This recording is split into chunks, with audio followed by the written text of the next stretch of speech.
சென்னை தாம்பரம் பகுதியில் இருசக்கர வாகனங்கள், குறிப்பாக ஸ்கூட்டி, டிவிஎஸ் எக்ஸல் உள்ளிட்ட கியர் இல்லாத வாகனங்கள் மாயமாகி வருவதாக காவல் நிலையத்திற்கு தகவல் கிடைத்தது.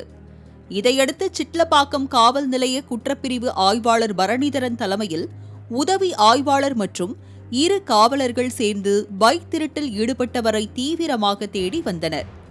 அப்பகுதியில் உள்ள சிசிடிவி கேமராக்களை ஆய்வு செய்து பார்த்ததில் தேனாம்பேட்டை நல்லாந்தெருவை சேர்ந்த ஹரிஹரன் என்பவர் சிக்கினார்.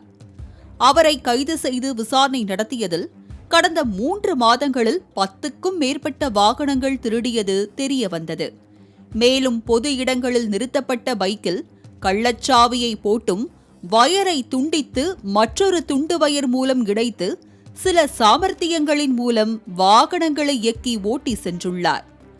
இவ்வாறு திருடிய வாகனங்களை திருவண்ணாமலை மற்றும் வந்தவாசிக்கு ஓட்டி சென்று குறைந்த விலைக்கு விற்பனை செய்துள்ளார் ஹரிஹரன். கடந்த 10 ஆண்டுகளில் மட்டும் 50க்கும் மேற்பட்ட வாகனங்களை திருடியிருக்கும் ஹரிஹரன் திருட்டு சம்பவத்தை காவலர்கள் முன்னிலையில் செய்து காட்டினார்.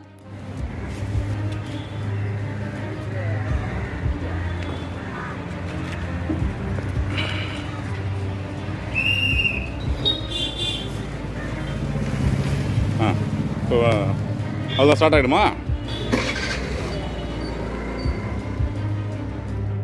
விலை உயர்ந்த பைக்குகள் எவ்வளவோ சாலையில் நிறுத்தப்பட்டாலும் அதை திருடுவதற்கே முயற்சிப்பதில்லை இவர். காரணம், கியர் பைக் ஓட்ட தெரியாததால் ஸ்கூட்டி எக்ஸல் போன்ற கியர் இல்லாத வாகனங்களை மட்டுமே திருடி வந்துள்ளார்.